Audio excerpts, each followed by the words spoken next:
So for the recording's sake, there was a question asked about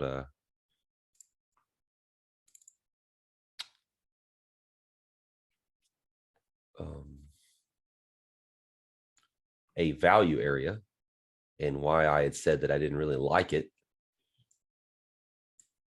Let's say that this was a single day's TPO profile and you get some value area that looks like this. Well, that's not, we know, most of us in this course know that this is not a great value area, that we should split this profile and we should find value areas like this and this. And that's the better math, right? It's the same math, but applied to a different sequence of price and time. So it's the same concept with any value area. When I see that it doesn't line up with a distribution, I tend to doubt it.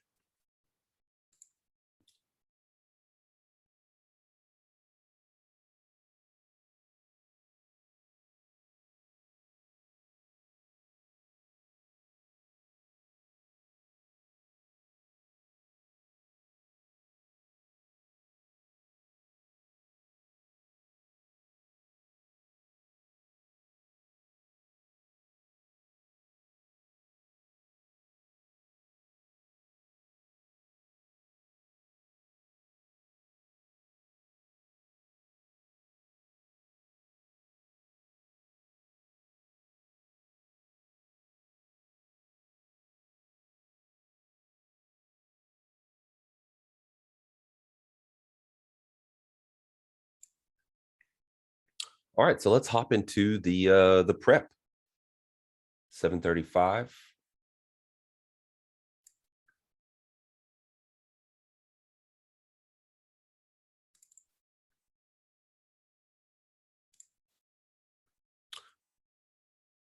Let's do crude, and then we'll do the S&P since crude opens first. Similar situation we've seen on the yearly. We're extended, we're beyond the +2. So, gun to our head if we had to be long or short, even though the basic read is, oh, yearly imbalanced up, right? Enough said. Well, not quite.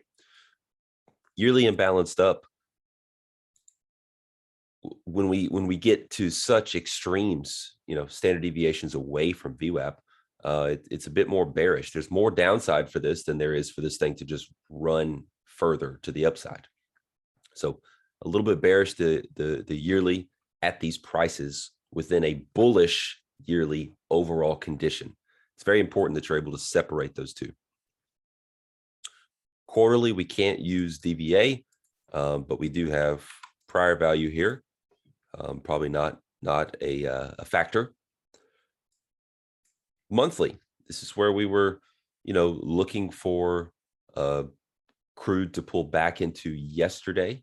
Didn't quite get there, right? Even in the overnight session, we tried and we just got held up kind of by this.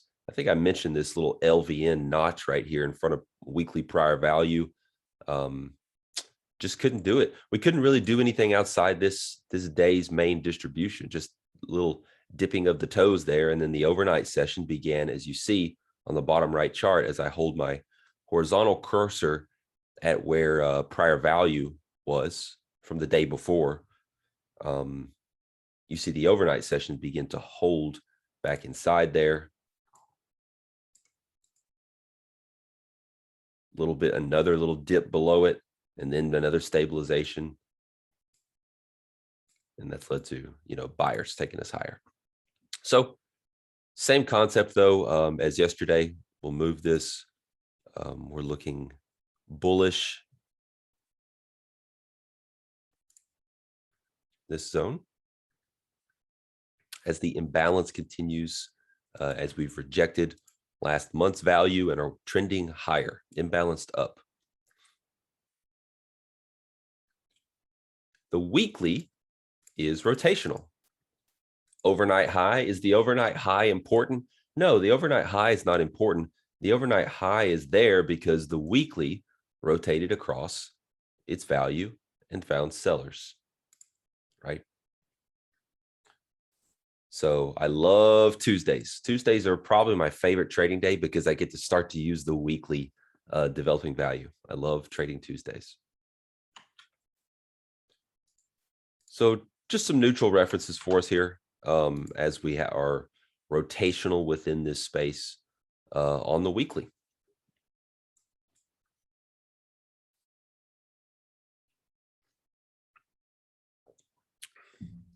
So before we move from long-term VWAPs, my brain just said, hey, where is that weekly developing value area low relative to pretty much the only other reference that matters? What's the only other reference that really matters for the most part? Well, which is the only colored reference within a mile of this price action? Well, it's the monthly development value area high. So I wanted to know, hey, do we have some confluence there? No, we don't. Global crosshair is a very important tool that I use. If you don't have it on, you want to go to tools and put symbol. I like symbol cursor so it doesn't do it for all different. If you have different symbols up on the same chart book.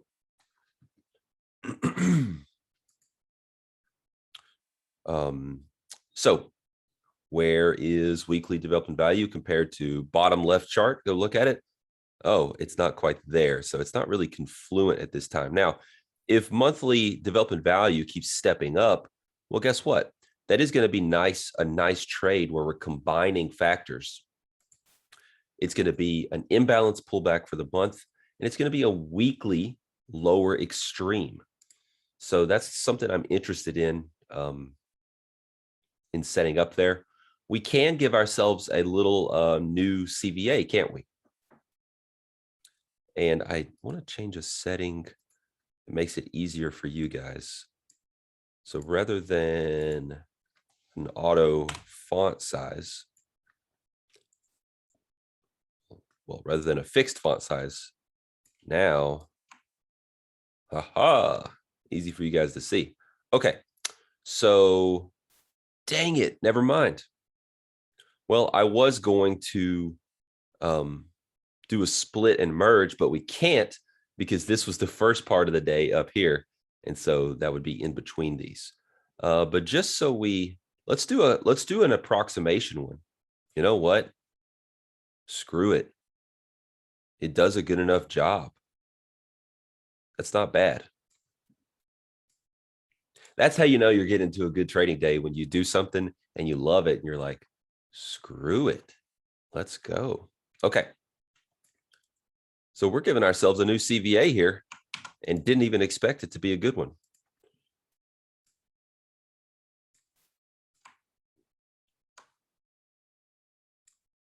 Okay. So I'm going to go to my crude oil DMI chart, and I'm going to manually add those CVA levels.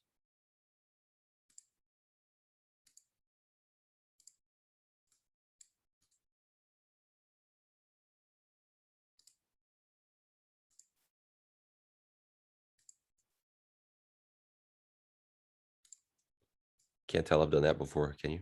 All right. So here's how everything looks, right? We've got the lower edge of this current CVA, which, by the way, we're currently holding above, because there's the upper edge. We have monthly, which is a bull zone for us, the only really favored reference we have. I mean, technically, we should make this bullish, right? Because we're clearly above it. So that actually brings up a little bit of dissonance, right? Because you have the weekly. Here's weekly development value high. Just look at the DMI chart. Weekly development high, weekly development low. So we're expecting it to kind of ping pong around in there. But now we've got this thing in the middle of it, which is providing support. Structural CVA type support. And then, if we do break down the lower edge of the weekly, and let's say we start to get imbalanced, well, guess what? Now we're running into bullishness from the monthly. So it's this is a great prep session so that, sorry, I was looking at chat and trying to think and stuff at this time. This is a great session because of this complexity and dissonance, right? But what I think is the main lesson for you is, at this point in the analysis, what time is it? 7:43. Is to see how I think through, if we go here, don't just think first level, like first level chess move. Don't just think, if we go here, that means this on this time frame that I'm looking at, right? Think, if we go here and it's going to mean that on that time frame, what would that mean or change or whatever on another time frame that I've deemed through my top-down analysis that's important? What would it mean there? Would it change something? Would it be confluent? Would it be dissonant? What would that look like? So it's very, very important to go through things in that way. Let me get a link real quick.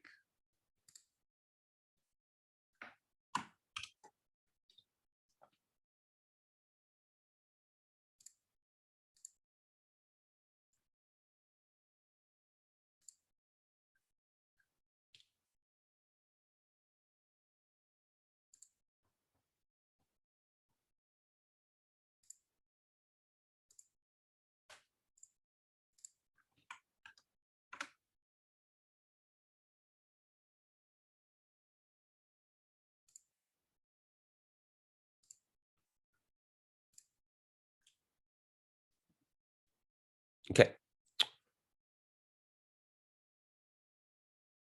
Prior value, not something, as I continue to step down here, not something I need to really concern myself with, because we just used what I would call the main distribution from yesterday.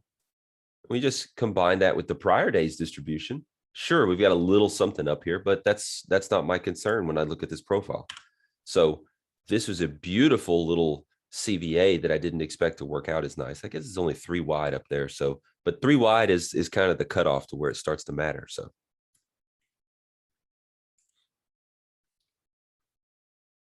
there's no overnight balance. Obviously there's a little bit of an edge right here, but let's just defer to the CVA to be that edge.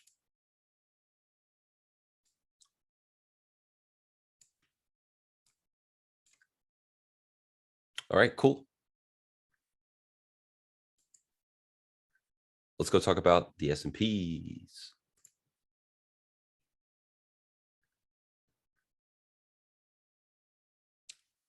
Higher overnight. I'm going to have to start thinking about potential exit of the swing long. So that'll be something I consider today. Don't really have a process for that right now, as I'm developing, swing trading with options processes and experimenting really. And I'm essentially forward testing is what I'm really doing. So anyways, yearly, we've reached the 1.5. Not that the 1.5 is a huge deal. But I would say, if we were to throw up a zigzag or something and look at a lot of these like rotation sizes that we see, right? I'm just highlighting a few. It's a larger one there. There's a normal. Well, guess what? This is a normal size move. I'm talking rhythm here, right? So anytime I'm in a move from the lows and we make, on whatever time frame I'm trading, we make a full kind of measured move, different words people call it. For me, it's about the ebbs and the flows, right? We've ebbed, we've now flowed pretty good, and I'm like, oof, is it time to take profits? So anyways, that's where we're at with the yearly. We're obviously bullish on any retest of development value high.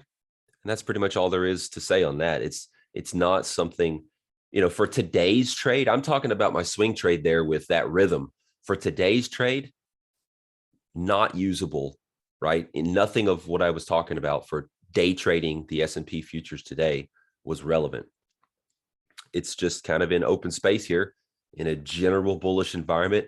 Now, if we had just wicked the +2 or something, that's something more, as you can see from historically, that's something I pay more attention to as a bearish factor. Right now, open space, nothing to do. Quarterly, well, we got through. We ran all those stops that I was talking about, even through the overnight session, right? We pretty much ran those stops, ran Delta up into 10K just then as it kind of capitulated. And now you see, guess what? That was all they needed to do. And we see us heading lower on essentially no Delta. I don't call that, based on the dynamic of that happening there, I'm not looking at this and saying, oh, sellers are super weak, I need to buy this thing. I'm looking at that dynamic and saying, we capitulated, the market did what it needed to do, and essentially we have fizzled out. That's really what happened there. We fizzled out, the market did what it was trying to accomplish, and now it's low participation is what's happened since that high, overnight high.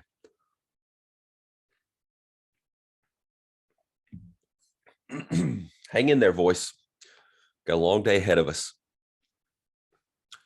All right, so on the quarterly, excuse me, we are poking above quarterly prior value. So it's something that I hesitate to bring up because let's say right now on the intraday chart, we were to trade back down. It's further than I thought, to quarterly prior value high. Is that a spot where on this chart, let's say nothing else exists other than this chart, is that a spot where if we were to trade down there, keep in mind, intraday, like I said, straight down to it, one bar, how much volume's left on this bar? Oh, I'm sorry. This is, it's time-based. I'm used to doing volume. Anyways, there's an hour and 8 minutes left on this bar. These are 480-minute bars. So there's, 25% of 20% or so of time remaining in this single bar. Let's call it a bar and a half it takes us to get down to here. Probably less. Is that like nice rhythm? Is that a pullback that is ready to go long? It's not, right? But that happens all the time. Here's one where it just bar and a half and it goes, right? So it happens, right? But the real ideal times are where we've had a move. You develop a pattern. You're into a trade location that makes sense, right? We've had a move. You develop, a shift in momentum, and it makes sense based on, where we've come from, Here, if you just pull back and go, sure, you're saying, yeah, we're still in this fast trend holding the +2, which is what the quarterly's been doing, right? So I'm getting long-winded here. One of my goals today is to try to be as simple as possible. And I'm failing miserably at that right now. I'm rambling about stuff. So my simple point here is that I'm not gung-ho about coming in here and saying, well, we're above this level, it's super bullish, because it's not. Because of rhythm on this time frame, because of how I like to trade pullbacks and things like that, right? This could easily, let's say we get a big selling bar and then we trade all the way lower to way down here, and there's, whatever. It looks like this, put it over here. You're not really going to look at that in hindsight and think twice about it, because it just was, it went through it and it came through. As opposed to if we trade all the way up here and trade 5 bars, 6 bars back down, guess what? That's a really bullish spot.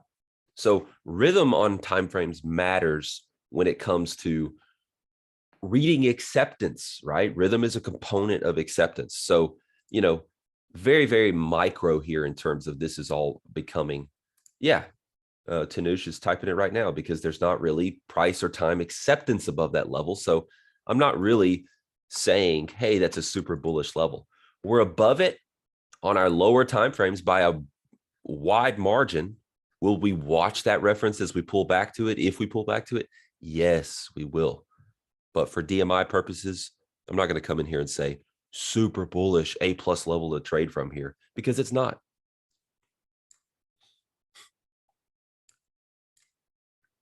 Monthly, we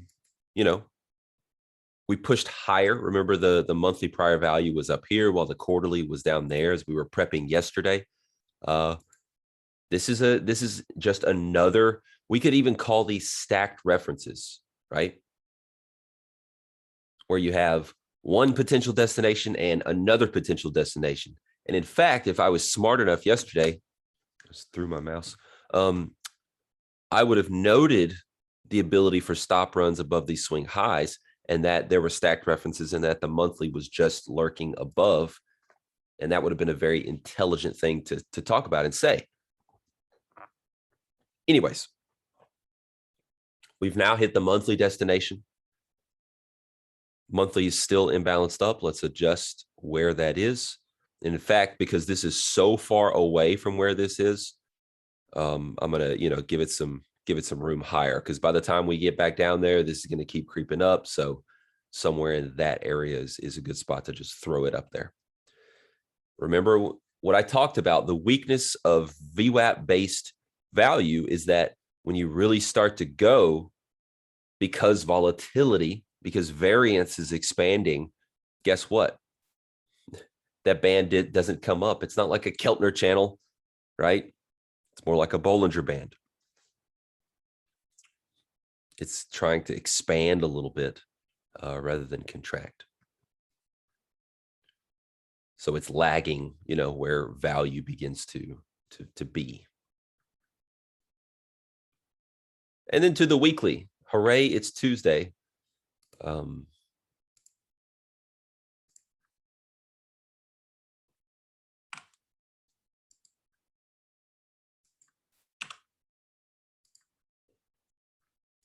Weekly's imbalanced up.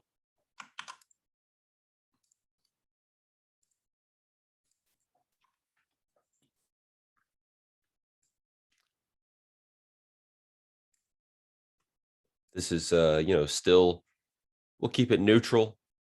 It's, technically a little bullish. We don't love the level, but we respect it because they often work. So two bull zones, the upper one being, what the heck? Oh, let's get this to the hard right edge. Here we go. Two main bull zones, the upper one being the weekly, lower one being the monthly. No new, nothing new structurally CVA wise. As you can see in the overnight session, we spent some time, initially balancing in yesterday's afternoon distribution, and then we've left higher.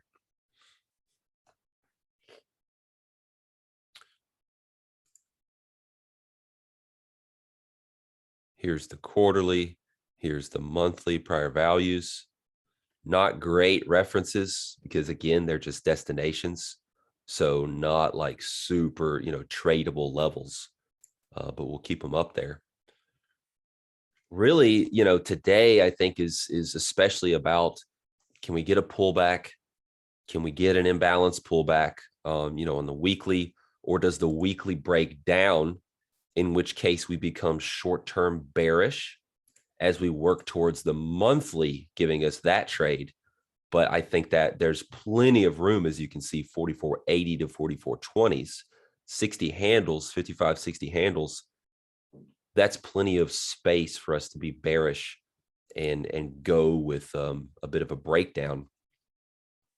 Weekly developing value high currently lines up with ETH developing value low. So we'd be imbalanced down essentially at that point.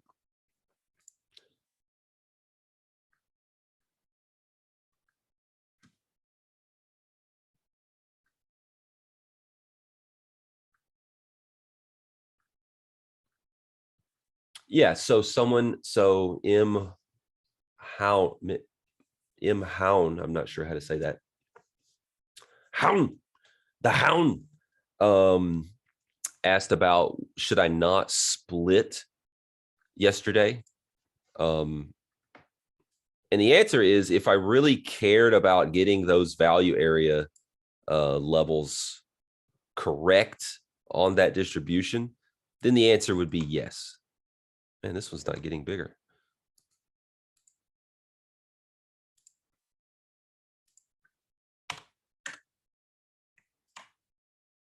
Then the answer would be yes, right? Let's look at this. How did it play out?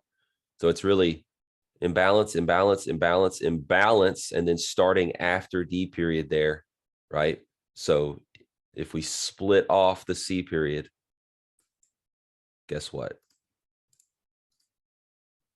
Now you have a nice value area read for that distribution.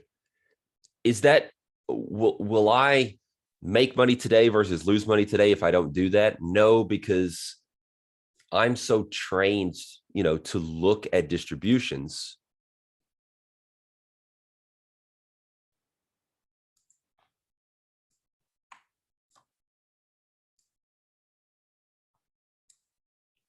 That if we start trading back in this area, my mind goes, that's what's important. I don't care where this line is, or this line is.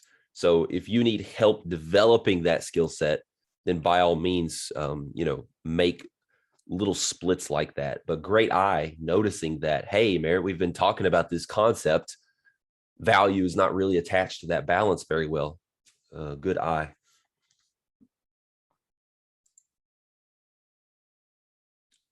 On ES and NQ, could you use last week's VP upper distribution for trading the current market? For example, yesterday we did react to both those levels of the ES. Yeah, I mean, I'm fully aware of this little bit of volume here. In fact, wasn't I talking about it yesterday, saying that this was a low volume node that we would zip through? If I'm talking about low volume, that means that I'm focused on a distribution, and a distribution, right? However you define that, there's not much there, but and the fact that we could zip through the space between them. So I talked about that yesterday as well.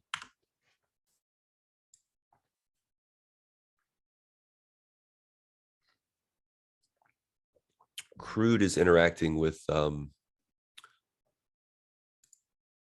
let's get a crude DMI chart up here. Crude's hitting its CBA there as we open up.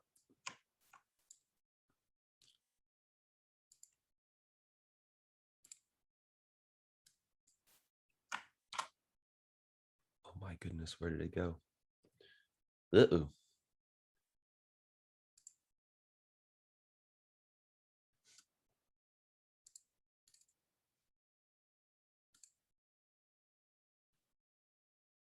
Just disappeared.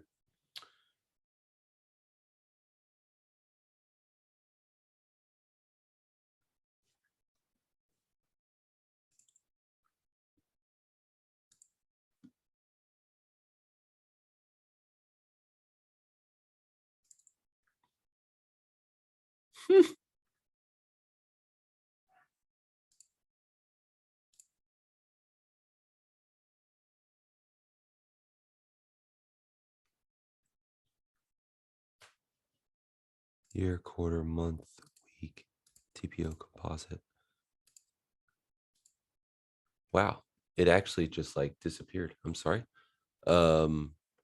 Chart, duplicate chart.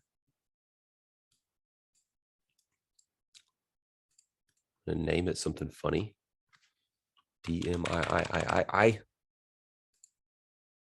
And then I'm gonna put it back in the main window. Where's my DMI chart? You know what? It must not be on this chart book somehow.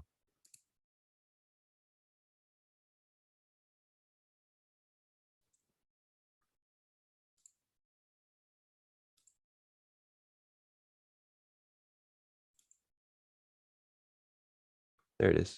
Now it's there. Beats me.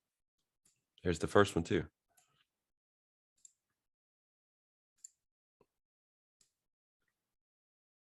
Hooray, technology.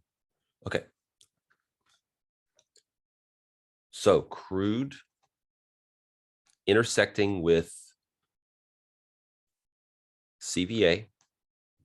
But unfortunately, the weekly says, hey, we can go a little lower. The monthly says, hey, we can go quite a bit lower. I'm not going to be super aggressive about getting long here. Now we're pushing developing value area low, right? We're only just now starting to touch that, interact with that.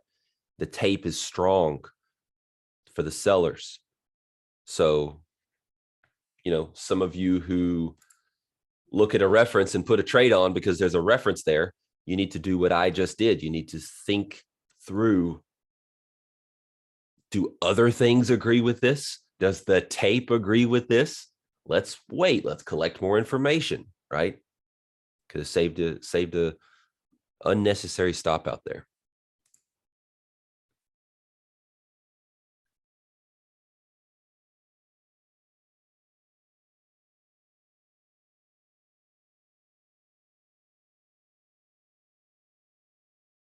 CL.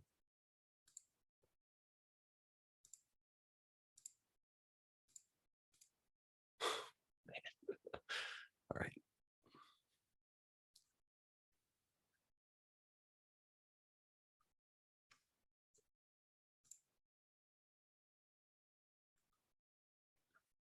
Thank you, Zero. Correct answer. All right. Give me 1 second. Let me get this DMI for S&P out to le people.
So my write-up for the S&P is initial line in the sand is bull zone 4480 to stock long. If that fails, we go temporarily short bias, targeting high 4420s to then monitor the reaction there and potential bullishness. As usual, we can use neutral levels in between zones for second chance entries. And of course, I had to put quotes around second chance because I'm obsessed with using quotes as I type. I cannot type without putting something in quotations. It's a problem.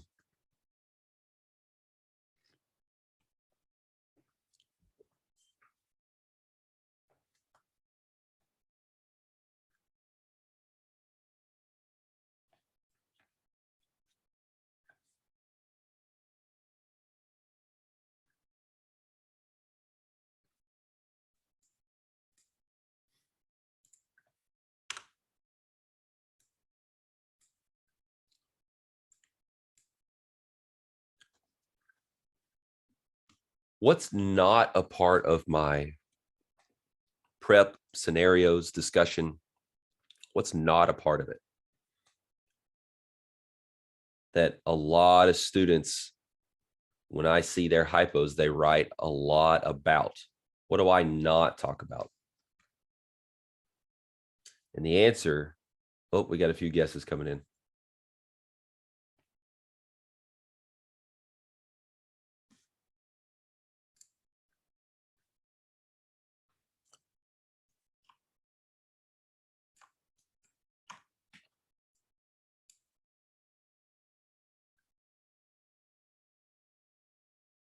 Yeah, that's true. I don't talk about hoping for something. That's true. Um,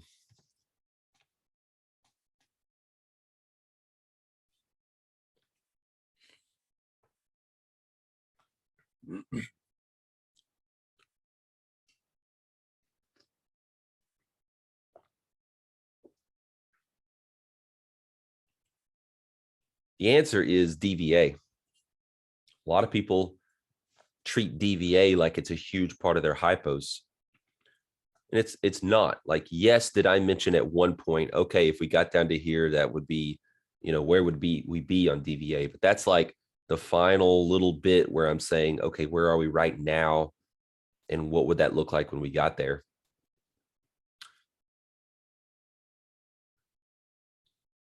DVA is intraday DVA, ETH, RTH. It's not a component of, right now we're working on the in. Pre-market prep is all about working on the in of NADRO, the narrative. Intraday DVA has nothing to do with the narrative. There's a D in NADRO. We'll get there. We'll get there. We're working on the in. Once we open up, we start working on the A. Once we have the A, we start using the D. And then in the meantime, we're monitoring R. We're monitoring O.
Looks like the overnight high. Oh, don't we care about the overnight high? Yeah, but why is the overnight high the overnight high? NQ, overnight high. It tagged its destination of quarterly prior value, has yet to get up to monthly.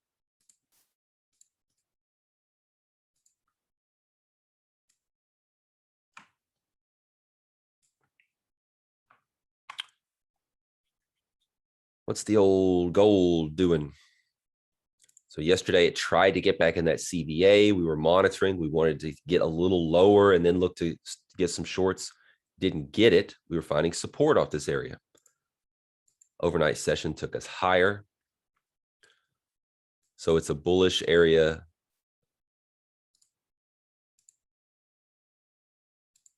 The year, right?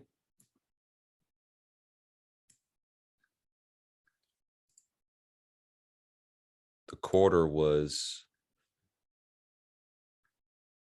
providing that this,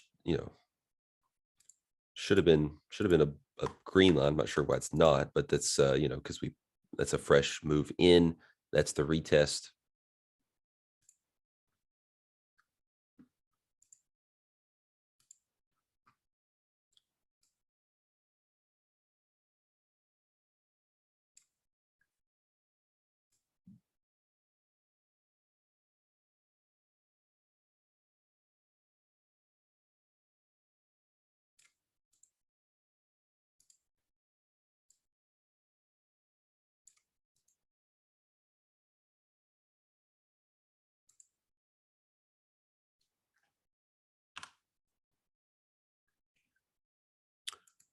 to move up overnight. Also,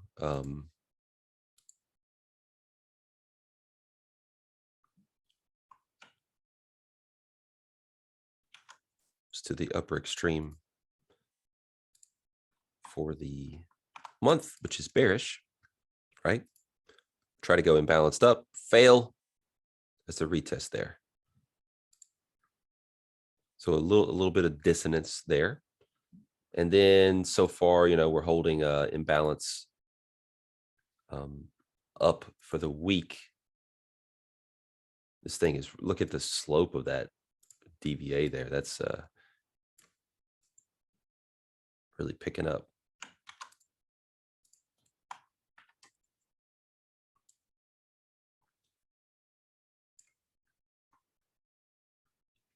Kind of a thin, low volume area. And I like this prior value high. Why do I like it? Not because this is the best value area ever, but because it lines up with where the upper distribution from last week starts. You know, you can put an extra weekly level right there, you know.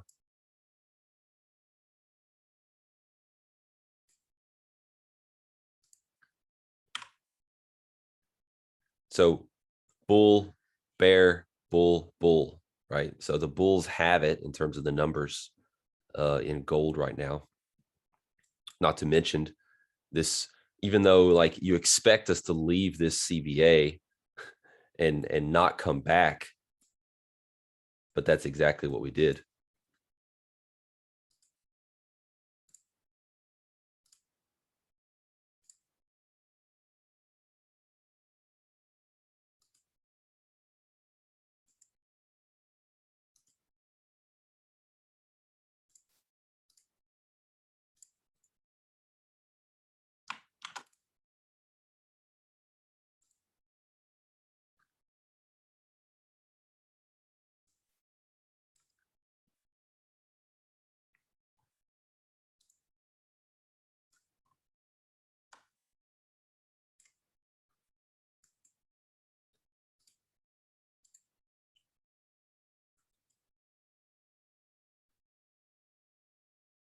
Crude still pressing lower. It's now into a weekly development value low.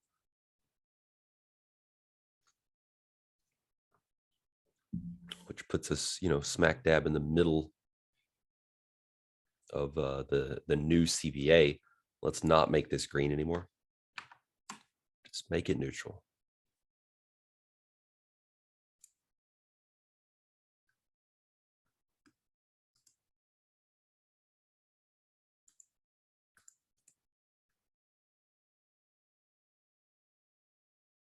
Strong selling in crude.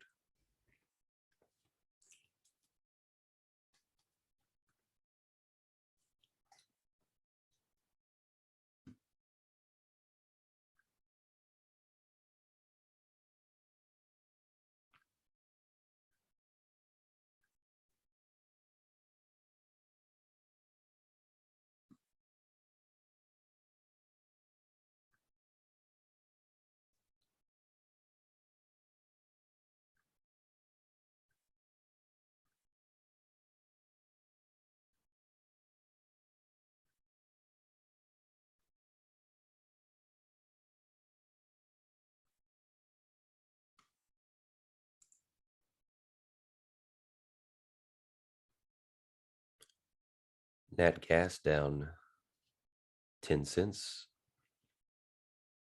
in December, 12 cents in January.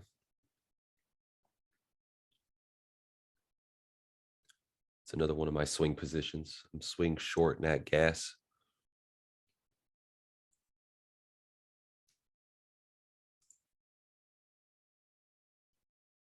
It's been very good.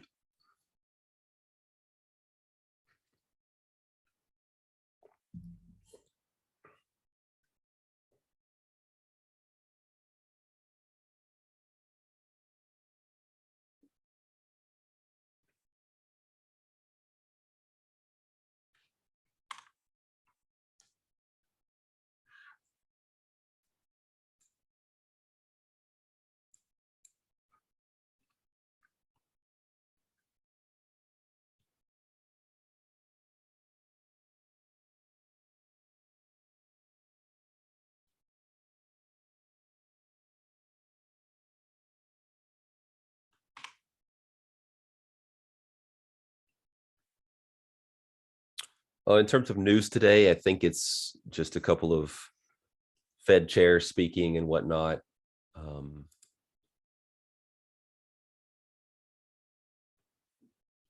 We already had building permits, housing starts. Yeah, just, a couple of Fed members speaking. No big deal. Nothing that I care to even monitor. Nothing on my economic calendar today.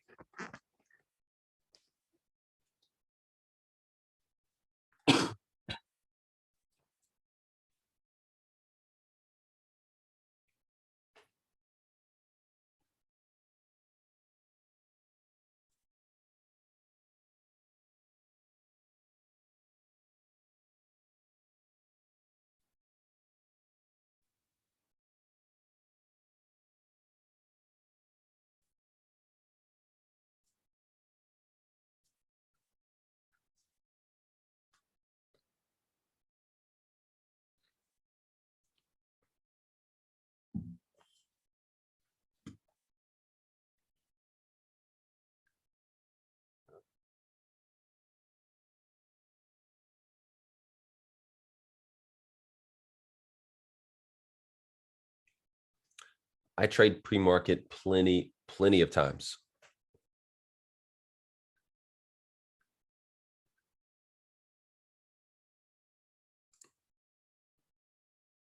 It's not something I avoid.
So, Bridget, I was gonna say something about this, and then I was like, no, I'm not gonna say it. And then I saw your question. Now I'm gonna say it. So the question was imbalance pullback on crude below weekly development value area low. The price we are at right now on this weekly chart, right here, is just the exact same thing as if the low of this bar, and let's say the current price, was right here at weekly development value area low. That's very, very important to note. It does not matter where we are on a lower extreme of a rotational market. It does not matter if we're at the -1, the -1.25, the -1.5. The -2 matters because it's the -2. It's like really like the epitome of extremes. But anywhere around -1, just in front of it, just below it, a good bit below it, it's all just a lower extreme, which is a place in a rotational environment that's bullish. So we have not, in my mind, a lot of people look at this level and they say, oh, we're below the level, we're now bearish. No, no, no, no, no, no. You need to think of this chart more like, how can we see this chart?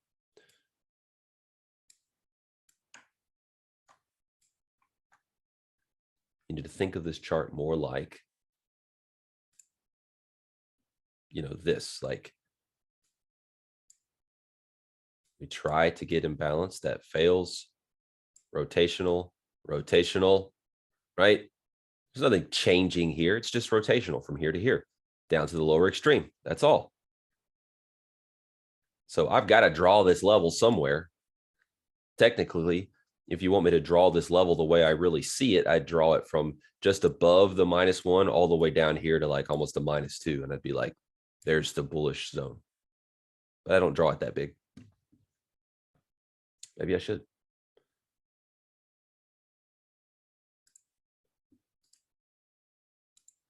Huge lesson there.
Not really interested in what's going on in the S&P here.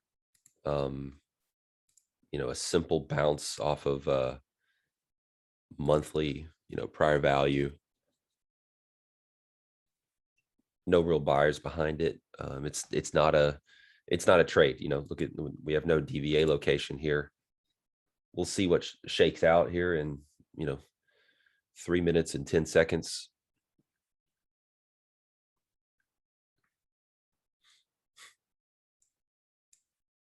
When the RTH starts to develop and stuff like that. Crude is probably the thing I'm most interested in terms of getting near stalking a trade, because we're getting an actual setup. We're coming into one of our key areas, and imbalance pullback for the month, lower extreme for the week, just like I talked about pre-market. So it's a spot that I'm interested in, lower edge of this CVA. Just need to see it push a little more. That'd be nice. I'd hate for it to stall here, as you see on the RTH, trying to kind of go rotational here. I need us to push down and really get into this trade location. So that's what I'm looking for.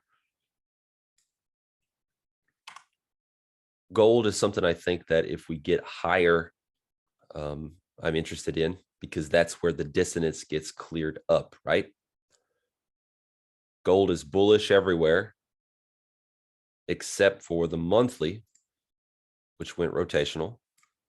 And so if we can kind of get above that just on a micro basis, on an intraday basis, I don't need acceptance up there. I just need us to start showing we can start to hold above there short term.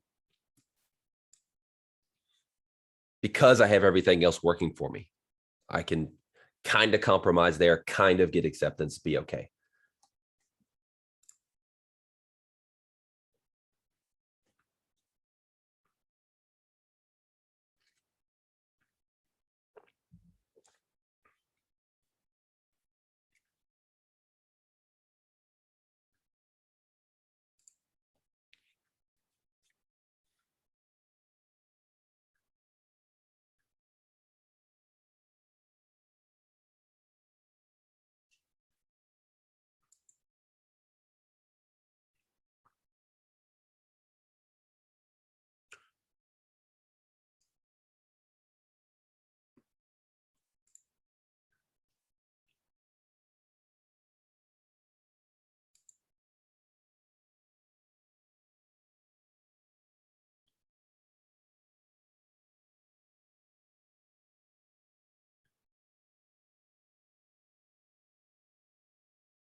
So Hasm is asking why not short he called it a breakout pullback, but it's it's a return pullback.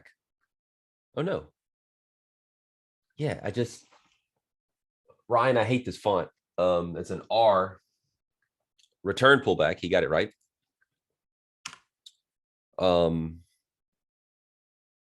He's saying why Merritt are you not talking about stalking this short, which is the most recent condition shift on the CVA?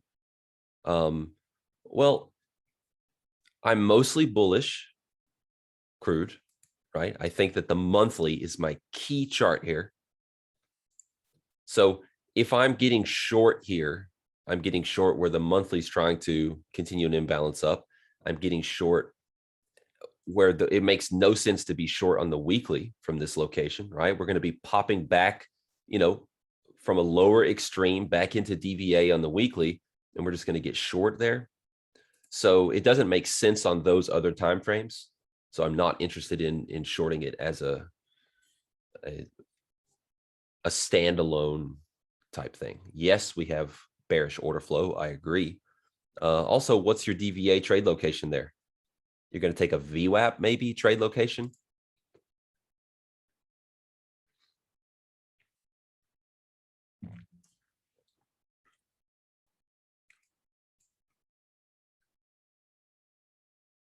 Now, here's something to consider. I don't think we talked about. Let's say crude keeps selling off. Let's say we get a breakout pullback of the lower edge of this CVA, right? And let's say that we start to accept or break down developing value high for the month. That's interesting. That's interesting, man. Right? Because think about where we are in the year, right? Remember, we started off the very first thing. It's talking crude oil today, talking yearly. It's bearish. So really where that starts to happen nicely. Let's get let me get these CVA levels here too.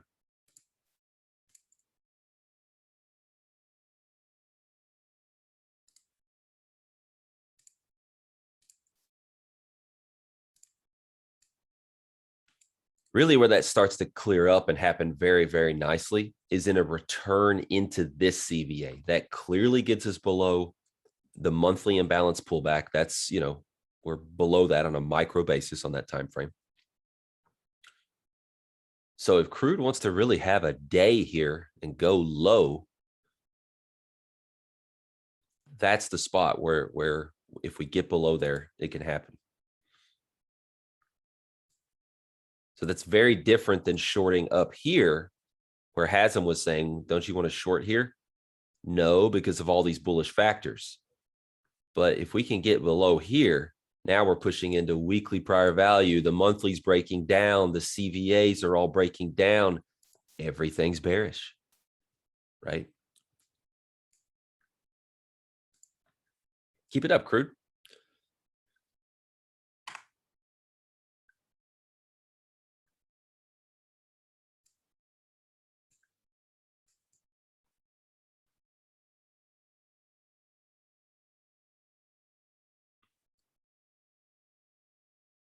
If you really wanted to be aggressive with crude, there's a VWAP location here, lower extreme fade, RTH, to kind of get involved with this weekly imbalance up, but you've got this dissonance staring you in the face from the monthly.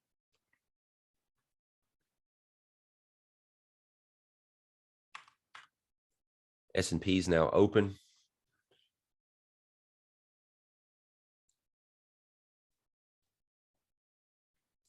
See selling right there. Selling took us just into VWAP, just going and saying hello. That's all it's happening here. Nothing's happening.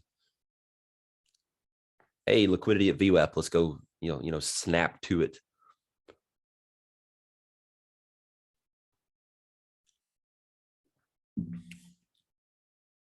Back to crude.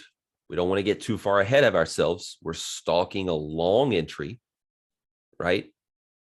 What do we need to see happen to get long crude? Pretty simple. We made it down into our trade location. we need to see DVA give us the trade. We need to see rhythm give us the trade. Hopefully, a shift in order flow to give us extra confidence and whatnot with pulling the trigger on getting long. I don't care which happens. We can have an order flow shift, a DVA condition shift, and get long. We can keep plowing lower, and I'm happy to get short. Don't care.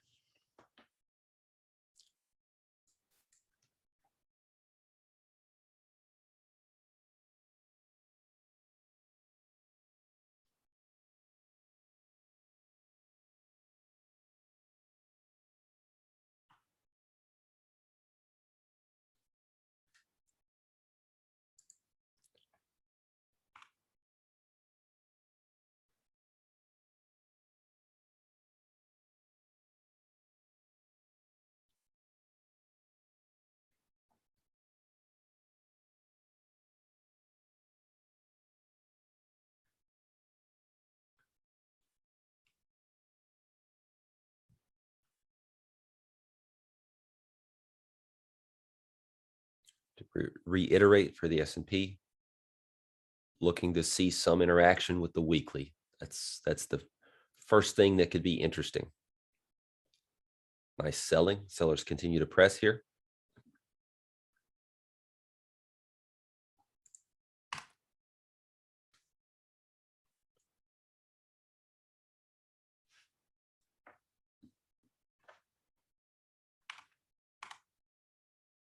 I thought that looked a little low. It was a little low. Needs to be there.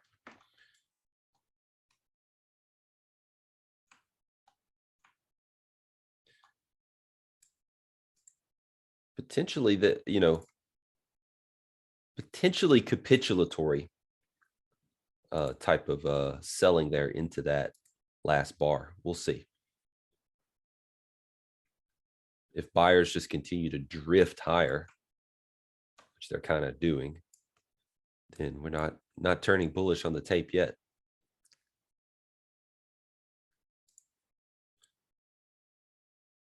This is technically a breakout pullback lower in crude.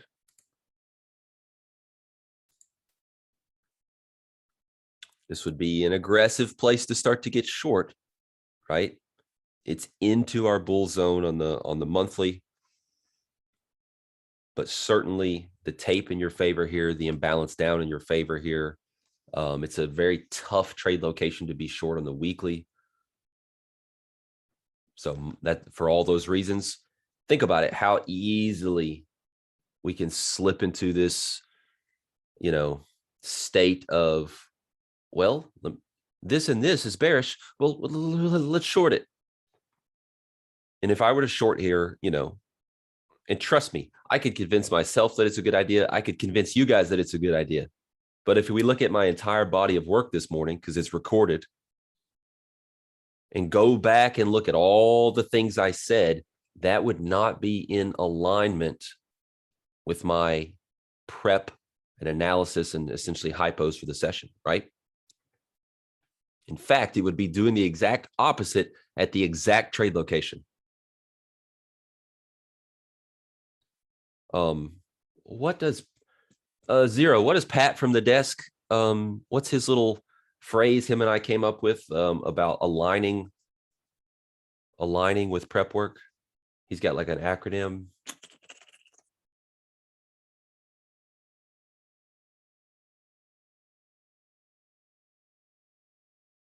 I want to say CWPW, but what's that? Yeah, it is. I just got it. It's CWPW. He says it all the time. Got a CWPW. What I just did and what he does and what that stands for is during the session, instead of getting sucked into everything that's happening on the order flow or whatever, CWPW, connect with your prep work. Connect with it. Connect with it. Connect with your prep work.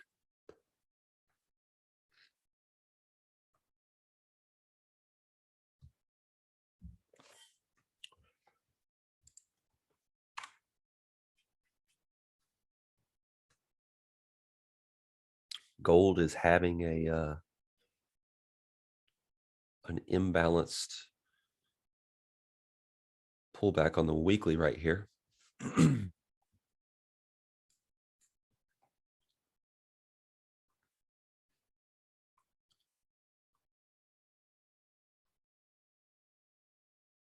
Crude is bouncing strongly.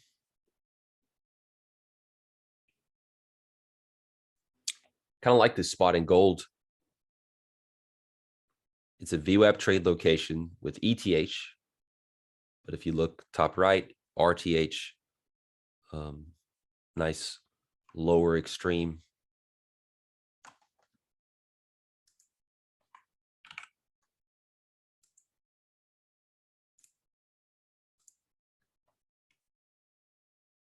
There is dissonance, but 3 out of 4.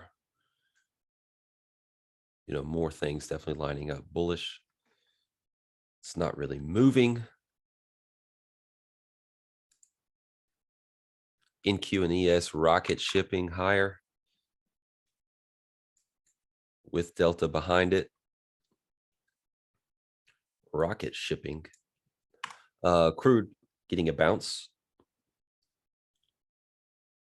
So crude might set up. Gold still pressing low.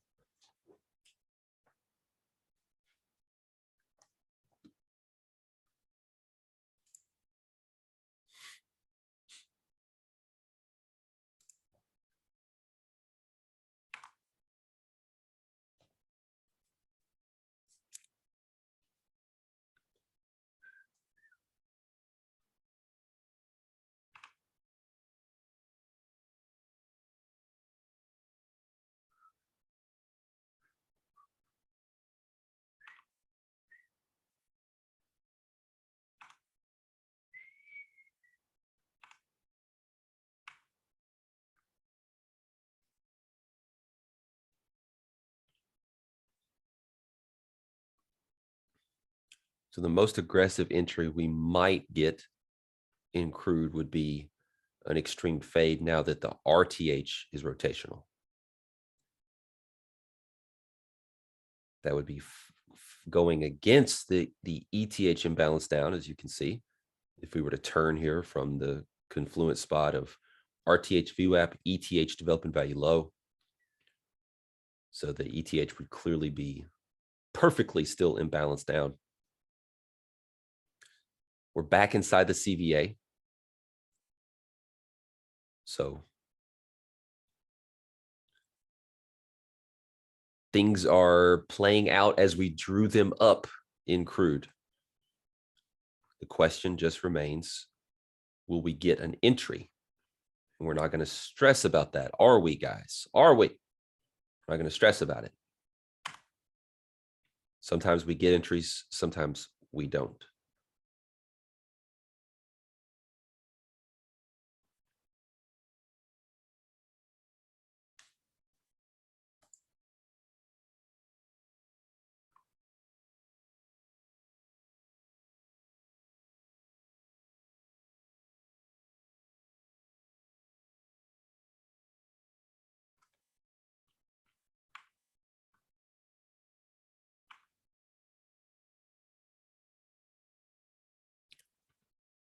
Nothing about ES, some stuff's happening in it, but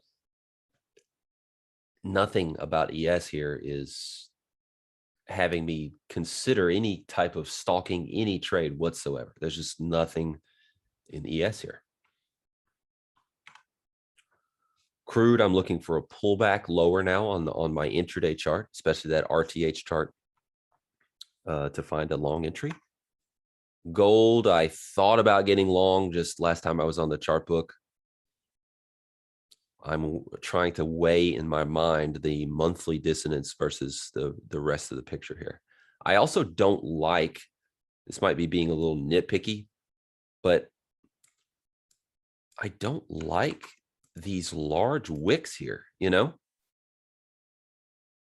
That's not a good price action sequence for just a nice, smooth, classic imbalance. It's not. Why did we poke up and get rejected so swiftly above these prior highs here twice? I don't like that.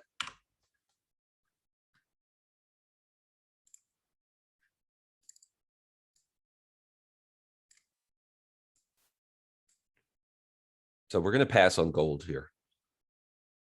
I also don't like the way, I was looking for an entry, right? And I saw it right here. And I don't like the way we've just been meandering. It was a spot where I think there could be some trapped shorts, and it's just, we'll leave that line there just to mark that spot for review purposes. Is that a time range highlight on there? It was.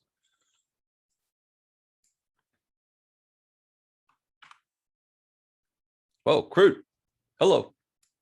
Stock mode.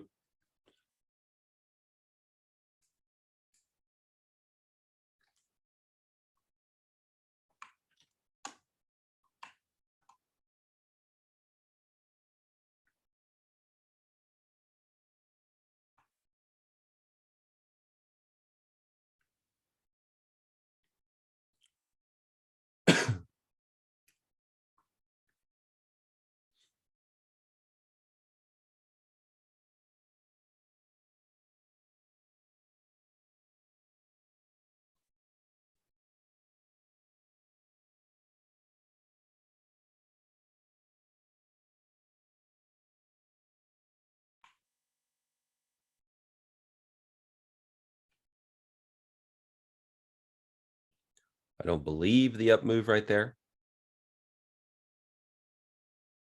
It was more of like a little liquidity vacuum.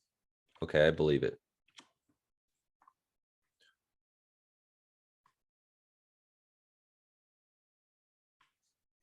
We're in long in crude.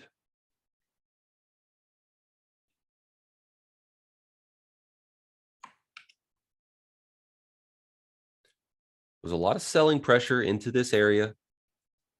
There could be definitely remnants of that. There you go.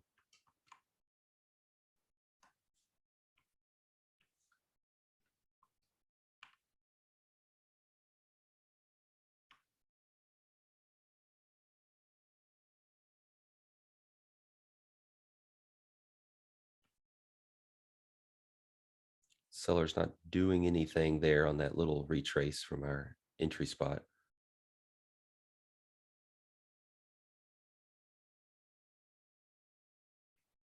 Buyer's pushing back.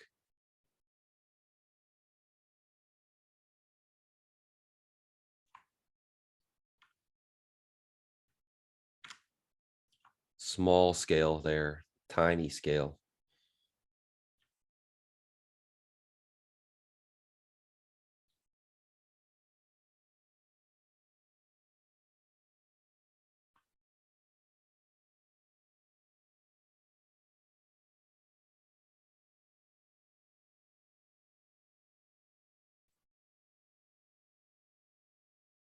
Gold did bounce from there.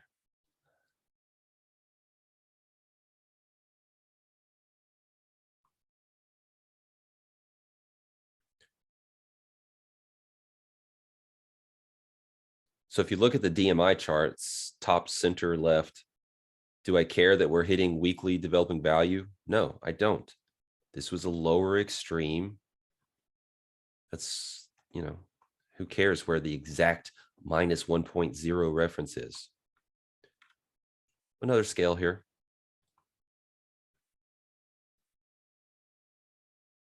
Decent rhythm move on the RTH. Start to see a little wick. Yesterday's, VPOC, point of TPO, point of control as well.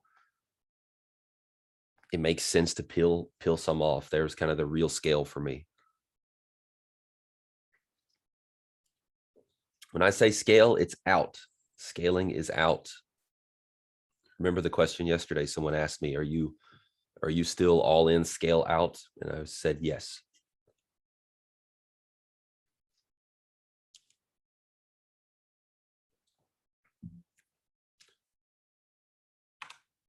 Gold, the one that got away there.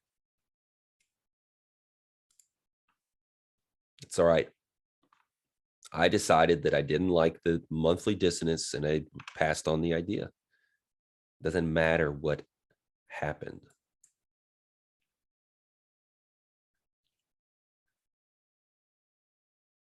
S&P still don't care.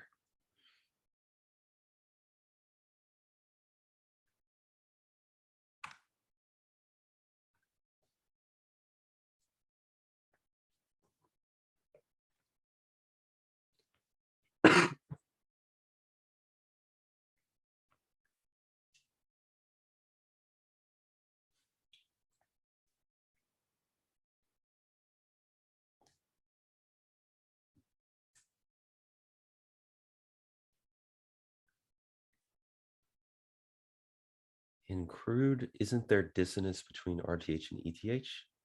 Yes, I talked about that in detail.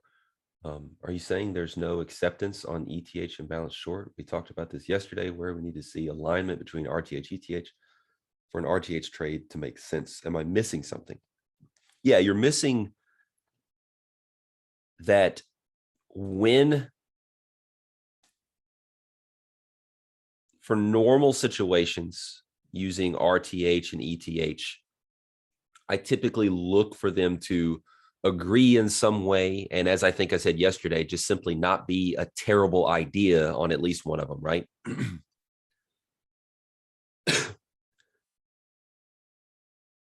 When we're in an ideal trade location, really kind of an A setup, I will lean on any of them and feel free to ignore the one that's not yet agreeing with me or whatever. So you could see me walk through that in real time about how, well, I will take this RTH extreme fade. The ETH is not going to be agreeing with us yet. So I commented on it and said that, whatever, I described the situation. But great question. That's in contrast with yesterday talking about as a general best practice, you want to not do stupid things on either of them. If you're using both of them, you want to look for them to kind of line up. Yeah, that's always ideal. But remember how a lot of times I draw the tipping scale of when narrative is really, really high, I don't really require order flow. If I'm not taking a narrative trade, I'm going to require order flow to support my trade, right? Same thing. You could almost apply that tipping scale, usually relative to narrative, to almost anything. If the narrative's great, I'll compromise order flow. I'll compromise one of the two DVAs. I'll compromise rhythm at times. All kinds of things.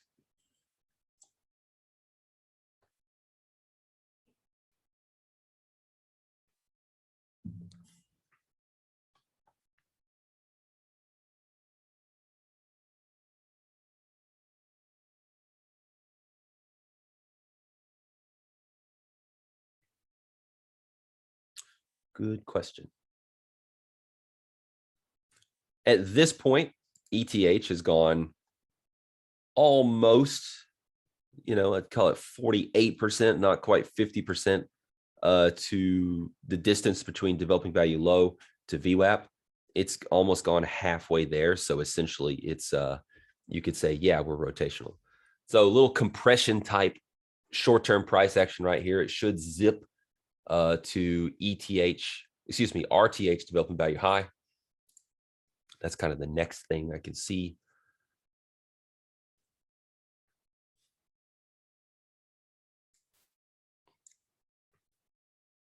Although we're now late in, call it ETH rhythm, 3-minute rhythm. I shouldn't have said ETH rhythm. It's the rhythm that's on my ETH chart, which is derived from 3-minute bars.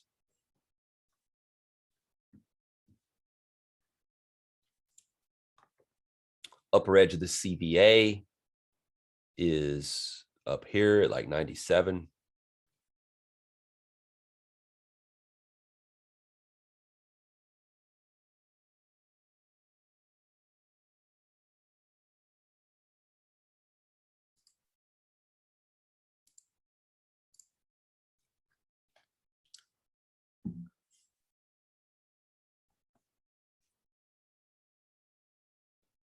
Seems like it could be competitive up there at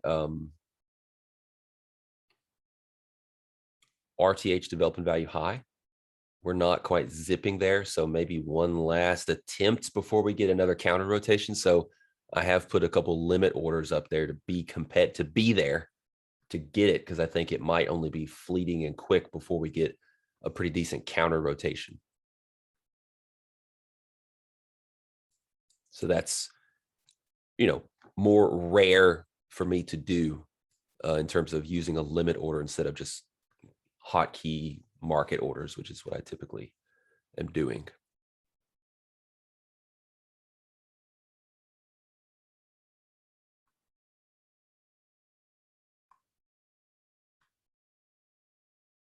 Got the fills.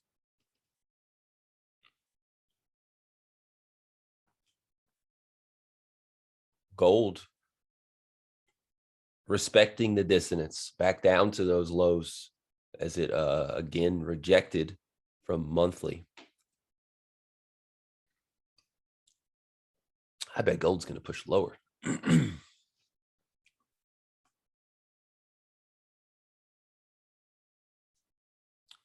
Another thing that was in my mind here, which was against those prices being really competitive and hard to get, was the stacked references of RTH development value high and ETH bottom right VWAP, right? I thought, maybe we pushed a VWAP, which is why I put some of my limit orders just above RTH development value high. Stacked references, I just tried to kind of midpoint that and say, you know what, I'd be very happy to get some of these prices. So I've scaled out of probably more than I should, to be honest. But let's keep in mind, it actually makes sense to scale more, because what is our structural condition? What's going on in crude oil the past 3 days, including today? And the answer would be, Merritt, well, nothing. Well, the good answer would be, well, Merritt, balance, right? So I just took more scales than I usually do for a core position. I have a tiny core position left, because look where we are. Like, look at the CVA, right? Look at the prior days. We're at the upper end of what we've done for 3 days. Why would I hold 80% of my initial size as a core just because I'm bullish on the monthly and the weekly? Right?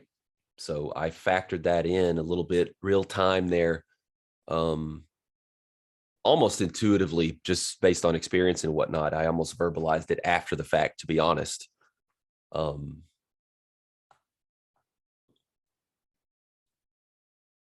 Yeah, as Kulu said, it was also the destination, even though I don't like that word for DVA a lot, but we made it to the other side of the DVA that I had used for the entry.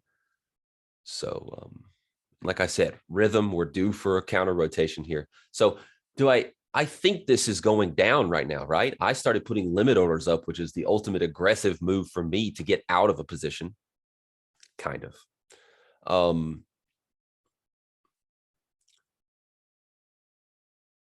So I think a counter rotation here on, let's say, the 3-minute chart, for example, is what's happening now and what's needed now for this market. So I'm at the point of the trade where I kind of don't care anymore. I cannot monitor it anymore. I haven't moved my stop. My stop is still essentially low of day, just like an emergency stop down there. My stop was not low of day when I was getting into the trade. My finger was on the trigger to bail out of this sucker, if we started to crack, essentially below this swing that I'd identified, right?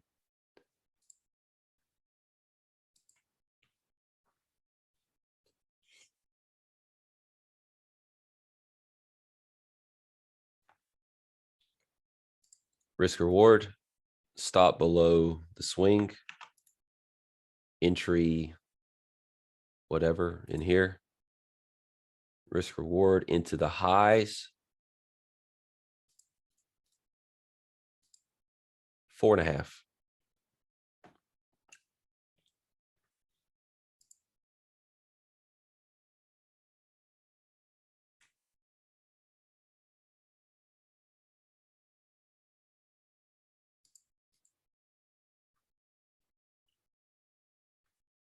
S&P, nothing to talk about. Are you kidding me? What would we talk about here?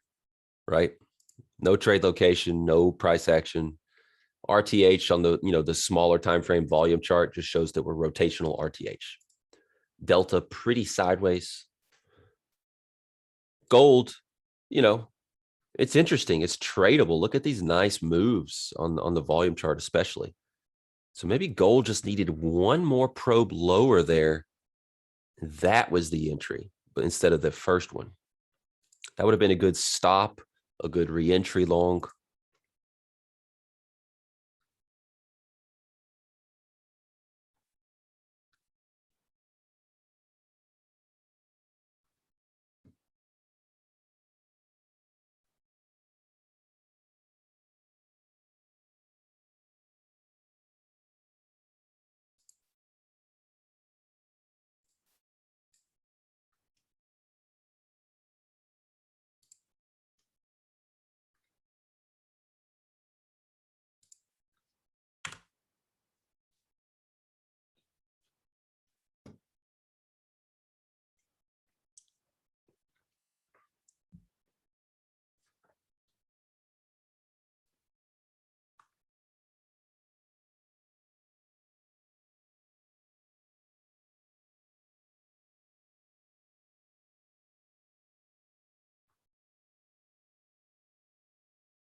If you look at my 3-minute chart, Sierra always tells you what the time frame is, both on the upper bar, like the main toolbar. You see it says 500 volume right there, and then right here on the little sub bar thing, it says 500 volume. So this is a 500 volume chart. Is the resolution too high, guys? How is the stream? I haven't got any comments on anything like that. I'm guessing for people who have high res monitors, the stream works great. I'm guessing for people who have who are looking at this on a laptop, things are very small. Would that be accurate?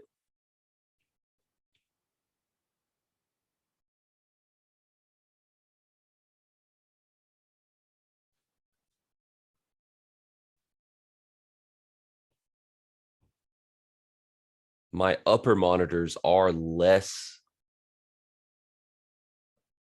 resolution. Okay, great. Seems like it's good.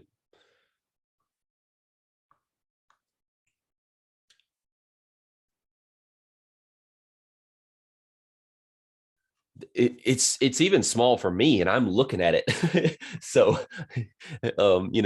you guys may see me on camera at times when I'm trying to do something very precise. I will lean in a little bit. That's the one thing I don't like about these high resolution monitors is, your fonts and different things are small. But you can really pack some info into one monitor. It's pretty sweet.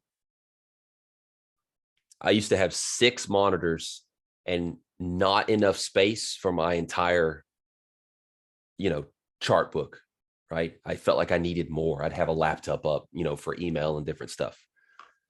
And now I essentially get the bulk of my chart book on one monitor, and I have 3 left over. One is a lot of execution. I have a trade positions window, a trade orders window, all the stuff that I need to do to manage my risk and monitor what I'm going on. The other monitor, I have Discord for my desk, risk management for my desk. I have the chat with you guys.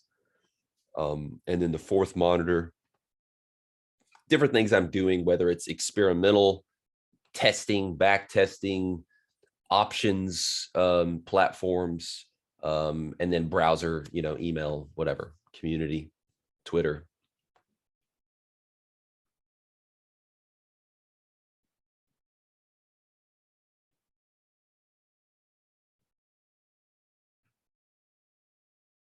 Yeah, sorry, Eric. It's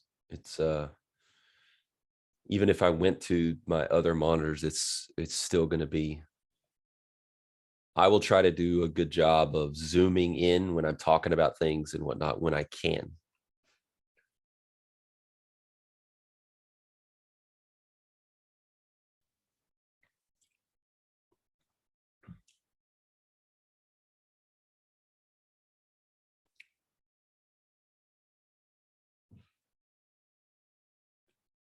S&P looking like it wants to make a bit of a run higher.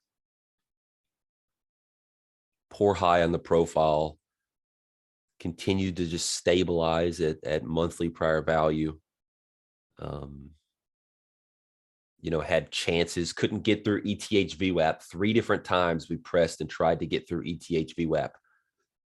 So stop run higher here at the minimum is kind of what's on deck.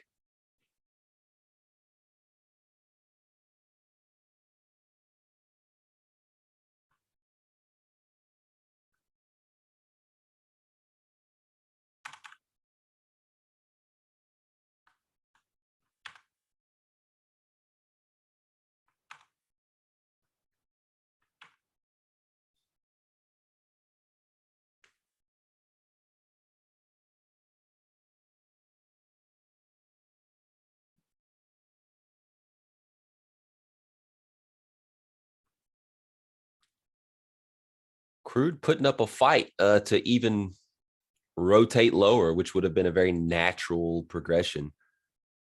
So that's showing strength.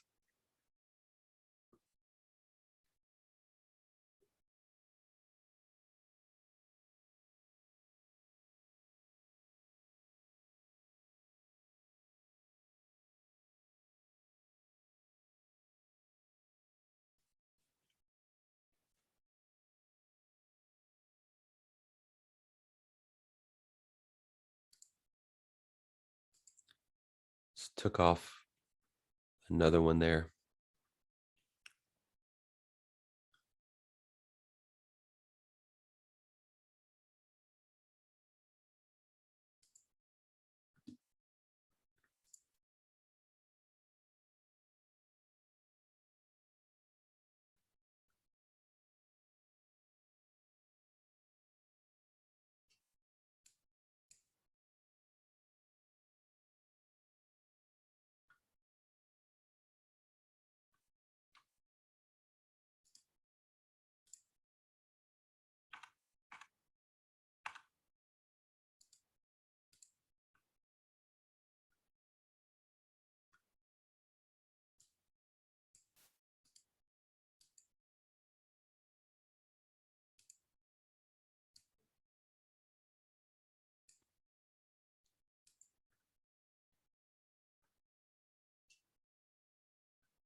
All right, guys, I'm going to take just a quick breather.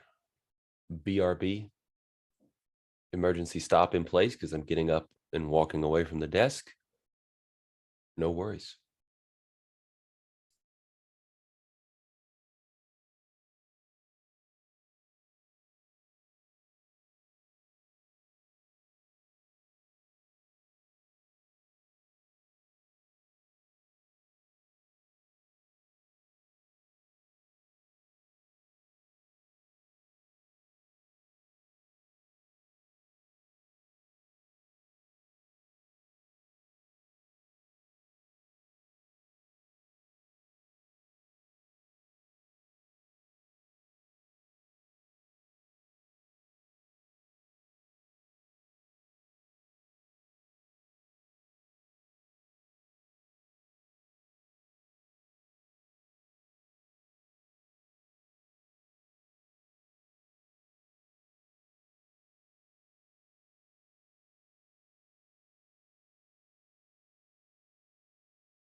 Hey guys, I'm having a little oatmeal and toast here, my little mid-morning snack.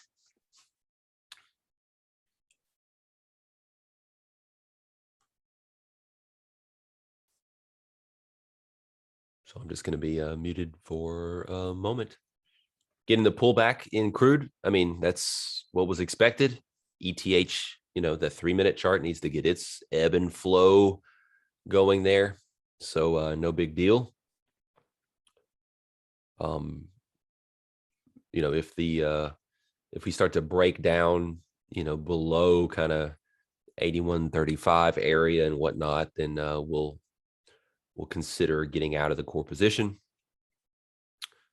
even though it's really not invalidating much of anything. But yeah, gold taking a tumble. The indices did run stops higher. That's where we're at.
Delta neutral held from below RTH.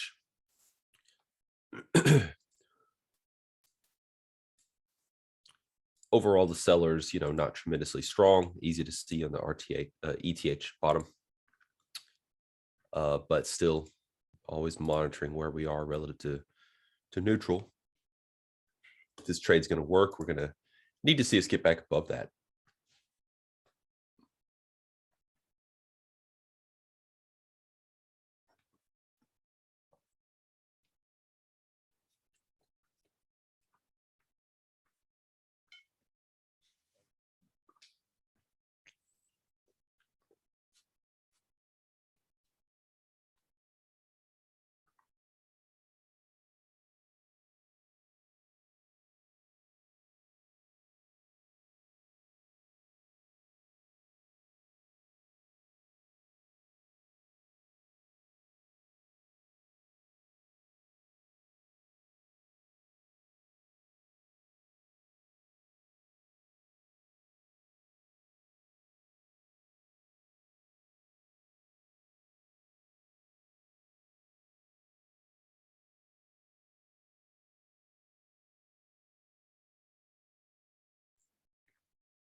No, I don't reset delta at the open, but the RTH chart is going to have delta that starts at the open, and the ETH chart is going to have delta that starts at the exchange reset. So I can see where both are.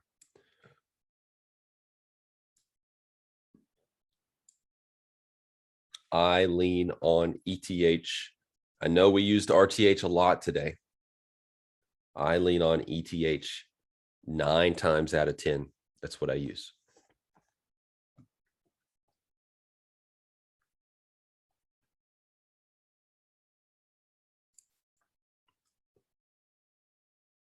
I've never put peanut butter in my oatmeal. No. Doesn't sound bad. But I've certainly had like peanut butter toast with oatmeal. I'll try it sometime. The important thing here, a couple lessons while we're still on the call and in this trade. Number one, good scale outs, right? If I wanted to be really aggressive, which at times I am, I'm not right now. You could put some of those scale outs back on at lower prices, right? If you want to get into full position again. Number two,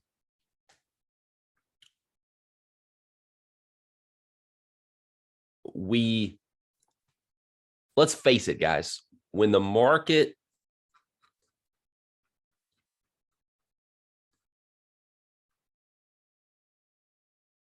let me help out people see. Here we go.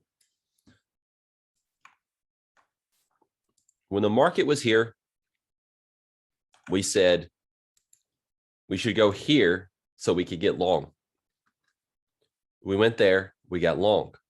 When it did that, we said, fine, get the VWAP, get up here, right? Nice little scale there. And then we started to kind of compress into this area, right? And we said, we should go here. And I'm going to put limit orders and get some fills for some good scales up there. And when we're up here, we said the market should rotate back down, right? That's what's the next thing it needs to happen. And I'd really defer to the 3-minute chart or something to see that, because now we're kind of lost in the forest here of this chart. But really what you would see would be, something like down move, up move, right? We need a down move. And, we put in a down move. So I'm not trying to like pat my back and say, look at my crystal ball. What I'm trying to say here is that you can have, through just basic use of rhythm, intraday frameworks with DVA, and an understanding of narrative and what the market's trying to do, you can have a ridiculously good moment to moment view as to what that market's up to. And what's, probabilistically speaking, never guaranteed, never sure of anything. Anything can change at a moment's notice. We're operating in markets. That's what can happen. But have a really, really good read on things. Was I sweating bullets? Was I scared as I had my oatmeal and toast? No. It's what was the next expected, most probable thing to happen in that market. That's why I took extra scales, even an extra scale, right? Look at the ETH. In fact, if you weren't in this trade, or if I wasn't in the trade where I was from an early RTH before ETH gave the trade, guess what? Your trade was right here, right? You're in now and you're looking to get scaled out into VWAP and whatnot from ETH. And RTH, if you're using it, it's like, well, it's rotational, it's from the lower, quadrant. It's fine. It's not great, but I'm basing my decision off of ETH. And that's the way I would normally, take that trade.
Devil by Night. We're long crude. If you look at the RTH chart,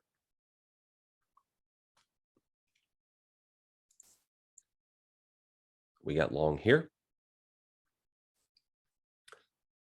I think we scaled some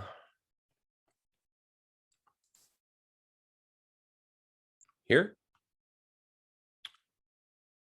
We scaled some here. We scaled some 854 and 906. So here and here. 854. Yeah, that had to have been the limit orders up into here. So here, and then another one as we started to turn at 906 here.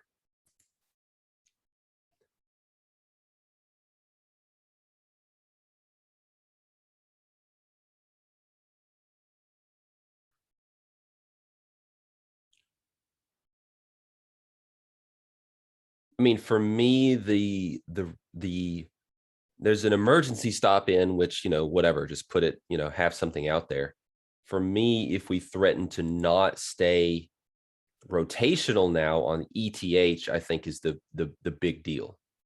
So essentially, almost have a break-even stop. We could kind of keep it below this swing here and give ourselves a little bit of wiggle room here in case the market does want to go RTH development value low and kind of push a little bit lower extremes, run some stops below those prior swing lows.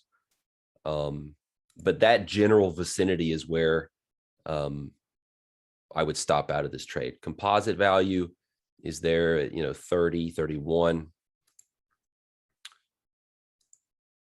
So anything just below there is where this trade's kind of wrong now.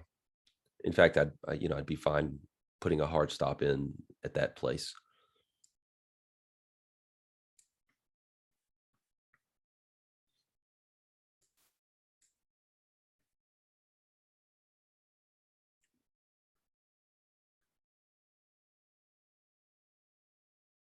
Again, I bring us back to the market profile picture here. Oh, come on. I got to change all these charts to.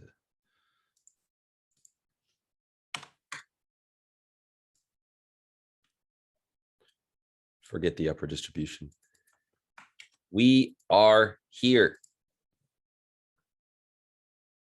What kind of momentum, what kind of crazy move do you really expect out of this structural environment? Like we bought low 30s. Where's low 30s? Oh, that's here. That makes sense. Nice trade location. Do I have expectations for higher movement in crude oil? Yes, with the caveat that the yearly, it's going to be tough to find the energy to do that. But we got our monthly imbalance pullback, right? Which is down here, bottom left, right? We got our weekly extreme fade, the lower edge. It made sense with DVA. Order flow started to diverge. There was no sellers here, dude. There was no sellers, dude. Or we got involved. There was no sellers. Nothing to write home about, at least, where ETH offered the same trade. My main point that I was trying to make is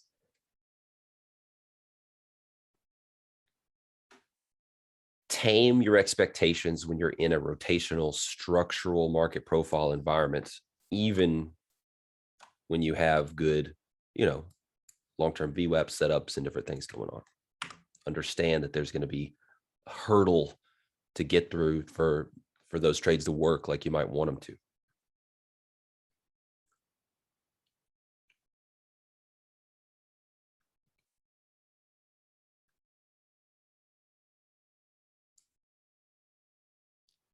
Yeah, I trade NQ all the time. It's been one of my most traded products this year.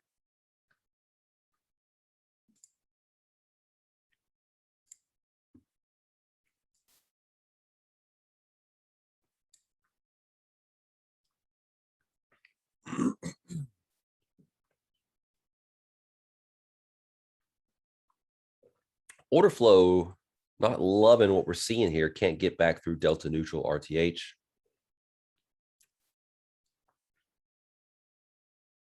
But let's remember this. We're in the middle of our immediate CVA. There's going to be a lot of noise in the middle of a CVA like this.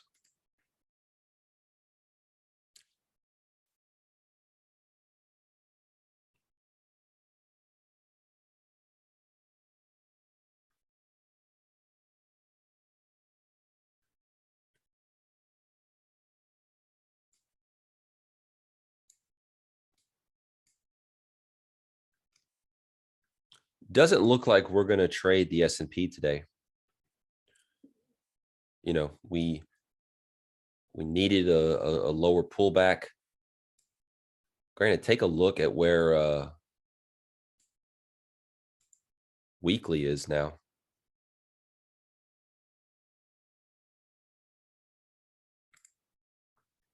really came up there. So if we're a rotational intraday here and, something down into the lower extreme of ETH and RTH, could be something to look at. I'm not going to move this level because DMI, I put it out there. So that's what I stick with in terms of just, I can't adjust this and then go back and look at what the DMI was and put it back where it needs to be. You know what I mean? I just keep it. But you and I know weekly is now up here.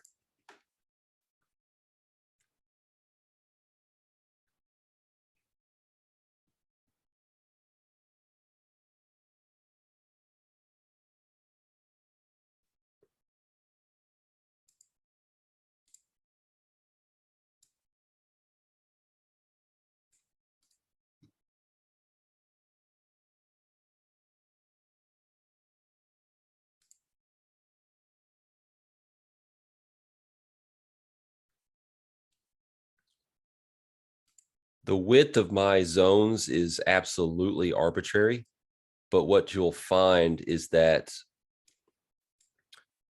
I think what my brain is doing is saying, let me draw this out just to kind of try to explain it.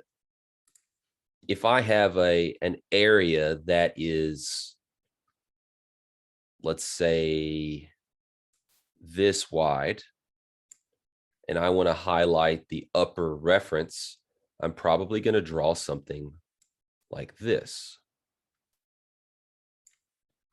If I have a reference that is this large, I'm probably going to draw something like this. What you'll find is that the width of these things, the drawings, is proportional to the width of these, right? So that's kind of what I'm doing. Higher time frames, wider DVAs on the long-term VWAPs or whatever, they're going to get a wider zone. And that makes sense from what I'm telling you here. It also makes sense based on just the way the nature of the higher time frames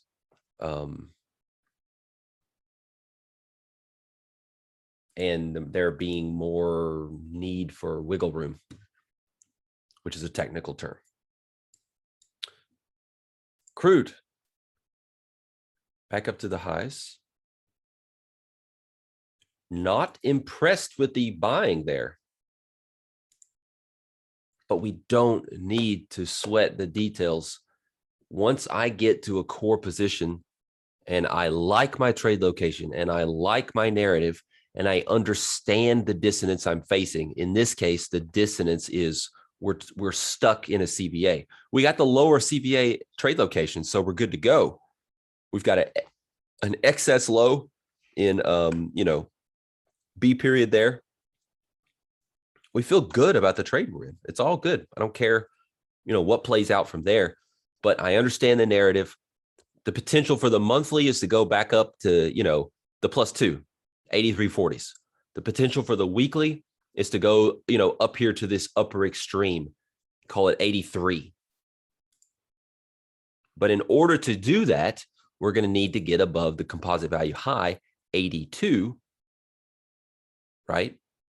And so that could be a spot where, if we start to get imbalanced up on some of our DVAs or whatnot, we get, we can add to the position or something because we're in such a sweet spot here.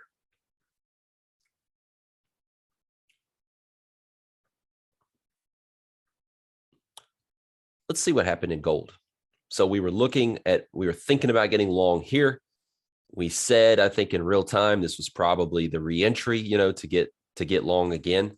Well, both of them provided good up moves, but then the monthly over here, the monthly kind of won this battle.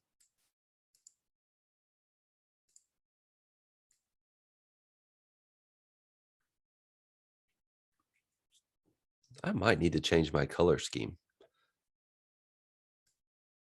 Sometimes it's hard to see that blue.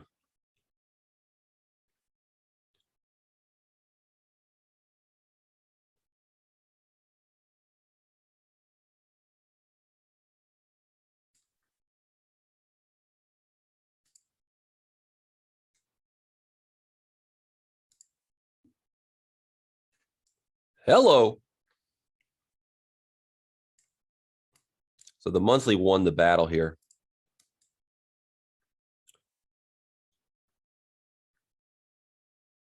Even though we were bullish coming off the yearly, big picture. Bullish coming off the quarterly, right? Likely destination is up here. Weekly was imbalanced, but the weekly broke down, right? We liked that trade location, but it failed. Sorry, we'll keep things consistent here.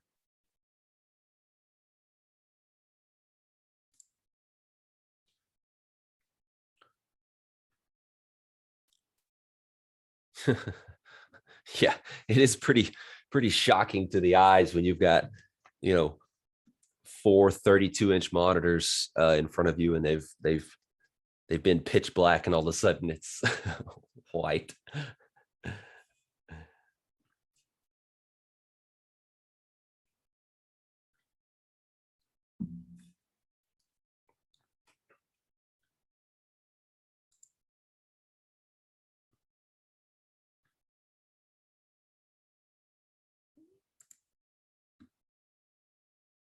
For someone who was really focused on gold, you know, little opportunity, I think, right there. It's definitely micro, right? This is exactly like we talked about yesterday on ETH here.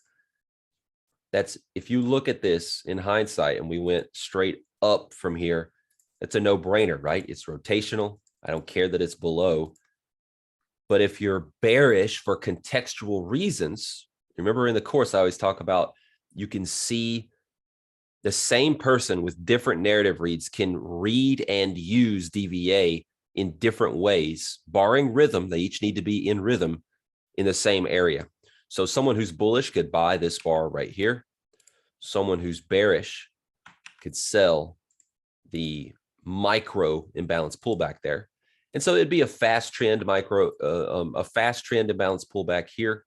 But what's just happened leading into this? The monthly has won the battle. The dissonance of the immediate weekly being imbalanced has broken down. So where's this market going to head? Remember, we're also bullish on the yearly and the quarterly, but those references aren't until 1762, all the way down here on the weekly, right? And the yearly reference is, you know, down here. So we're bearish for quite a ways before we run into the other bullish factors. You could go with an intraday breakdown. You can do it.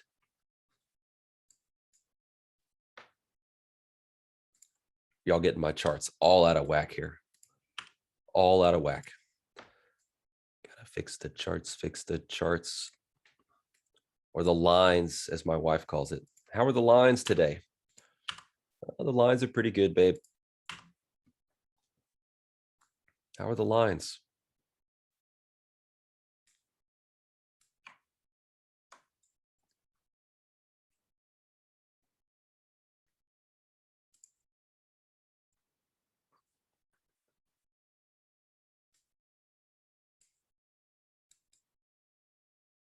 So this is a problem. Crude oil rotated from development value low. I'm on ETH bottom right. All the way back up to VWAP. What has Delta done from this swing?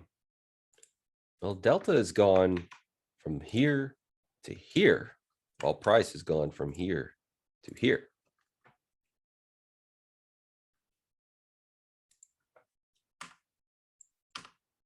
What does that mean? What are the implications? Don't just put out a tweet like most people put out tweets that just says, here. What does that mean to you? Put an opinion out there, man. What it means to me is that this market, I'd rather see it aggressively driven. I like to see markets that are aggressively driven by people with a sense of urgency who are either lifting offers or slamming bids. And I like to trade in the direction of that strength. That's generally what I like to do.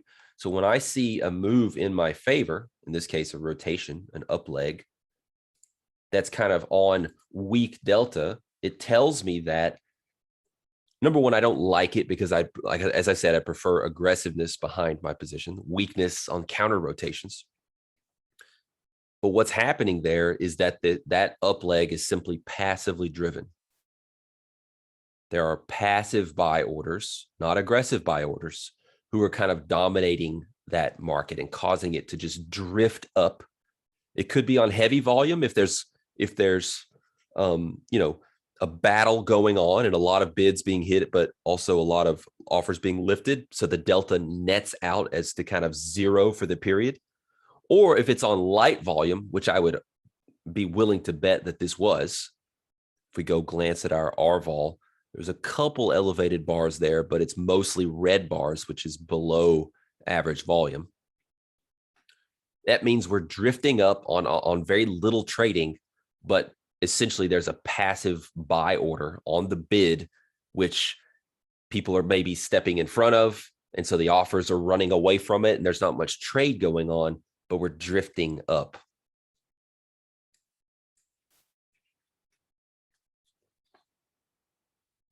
Again, remember the trade location structurally, middle of yesterday's distribution, middle of the past 2 days distribution.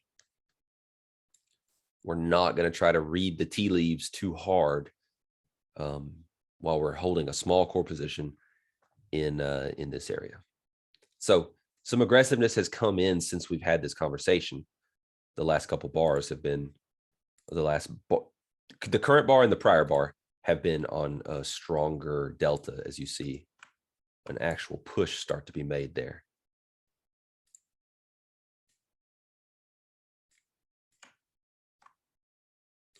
You guys notice that I'm obsessive about my scales.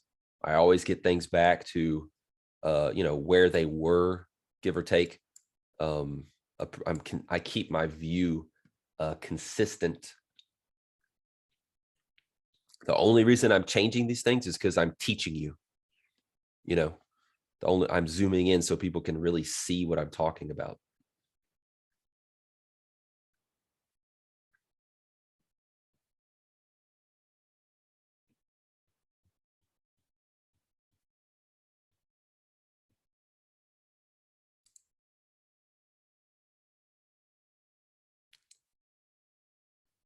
Natural gas back to even kind of on the session.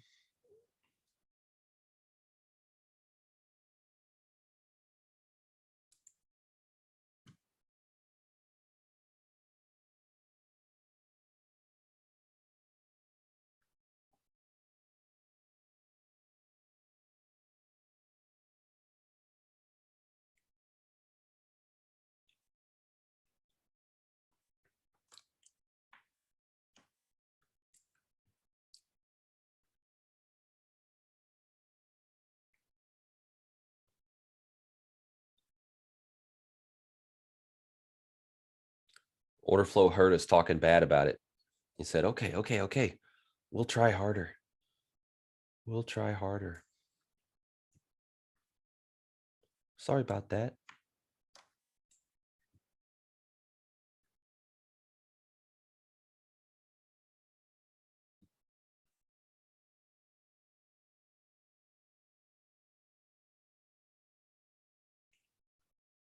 All right, guys, I think this is a good spot to sign off for the morning session.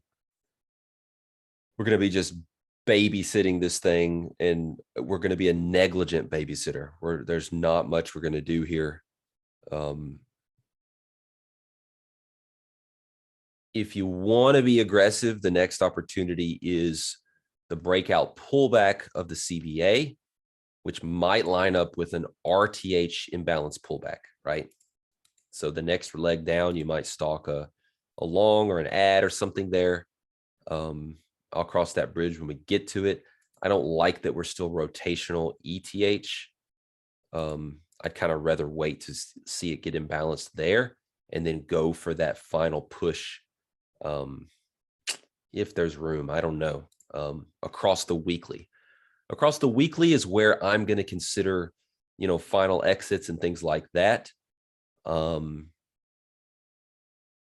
This is at a very extreme spot where we're starting to see some upper wicks on the daily bars, well beyond the +2. I know we could have said that a couple bucks lower, right? But this is very atypical. So for me, really the core position, it's about traversing the weekly, right? I use the monthly and weekly combined.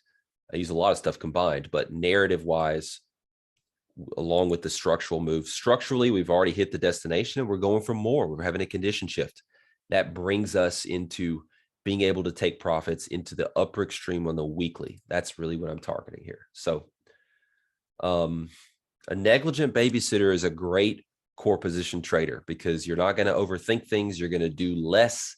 You're going to keep it simple, which is good. As long as your risk is taken care of, we're never negligent with our risk. All right, good morning session. There's been a ton to learn from this session. Those of you who are here from the get-go on this call and from start to finish, from the beginnings of trade ideas, beginning to develop, reading narrative, all the way through executing them live. Man, I wish I would have had something like this when I was, coming up the ranks and trying to figure this stuff out. So this is very, very, very valuable stuff. And I hope you guys really make the most of it. Rewatch things. I know it's a lot of content. We've been streaming for, 2.5 hours here. But it's very, very good stuff for you to learn a lot. So we will be back at what is it, noon Central? Yeah, noon Central, 1 Eastern. We'll see you guys then.